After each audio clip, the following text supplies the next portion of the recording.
¿Se han preguntado qué sucede cuando dos principios o dos derechos entran en contradicción? ¿Cómo resolvemos esta contradicción? ¿Cuál de los principios puede llegar a tener mayor valor? Pues bien, para resolver este problema existe un método conocido como método de ponderación y formulación de pesos de Robert Alexy. Para Robert Alexy, la utilidad de este método consiste en valorar de dos derechos en conflicto cuál de los dos tiene mayor peso específico, es decir, mayor grado de valoración.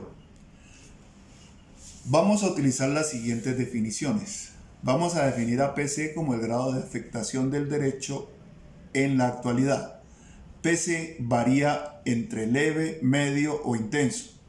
Leve le damos un valor de 1, medio un valor de 2, intenso un valor de 4. Asimismo, va a existir un peso abstracto del derecho, que se mide igual al peso concreto.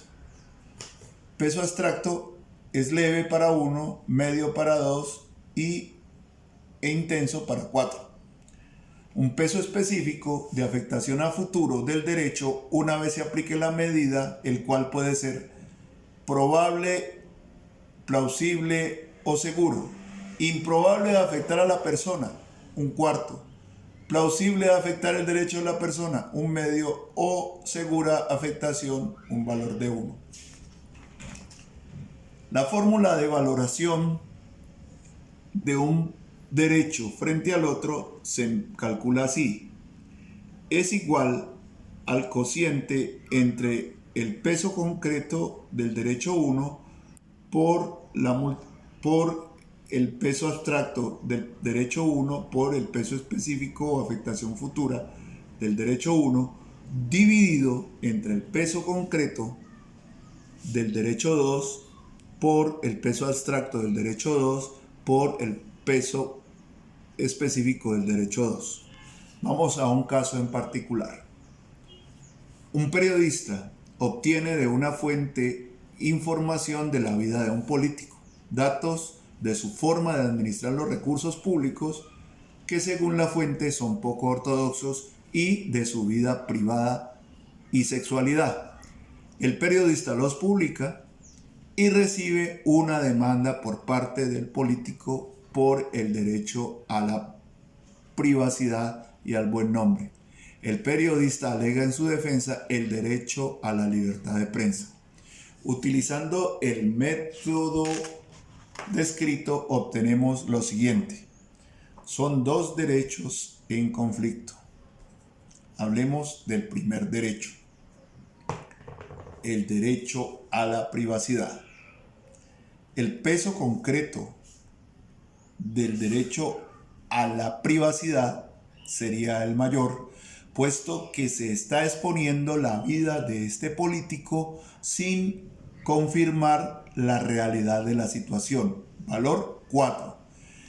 El peso abstracto de este derecho para el político también sería el de mayor gravedad, es decir, 4, porque se está violando la intimidad de este señor. Son datos, como les dije, sin corroborar. Y la afectación a futuro de la vida de este señor, de su derecho a la privacidad, es el máximo, entonces le damos un valor de 1. Vamos ahora con el derecho a la libertad de prensa. El peso concreto de la libertad de prensa es el menor, dado que para el periodista publicar o no publicar sobre este político no vulnera su derecho. Él seguirá publicando o no, dado que el periodismo no se ejerce solamente en función de los derechos de este político. Lo mismo el peso abstracto. El peso abstracto para este periodista será de 1 por las circunstancias mencionadas anteriormente. Pero el vulnerar la libertad de prensa de este periodista, sí hay que darle el mayor valor, pues la vulneración a la libertad de prensa sí sería grave en este caso para este periodista y para todos los periodistas en general.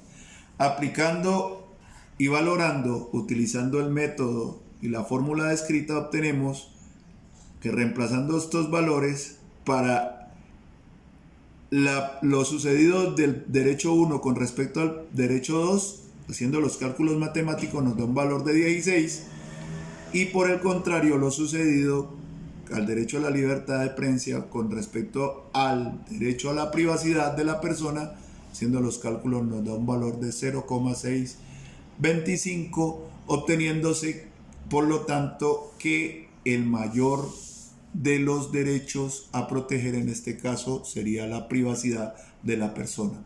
Por lo tanto, se protegerá o se procederá a la protección de la libertad de la persona, dejando por detrás el derecho a la libertad de prensa, lo que no quiere decir que el derecho a la libertad de prensa no se puede elegir.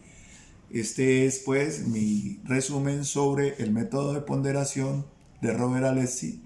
Mi nombre es Víctor Hugo Correa Cárdenas, en la materia de hermenéutica de la Universidad Pontificia Bolivariana. Muchas gracias.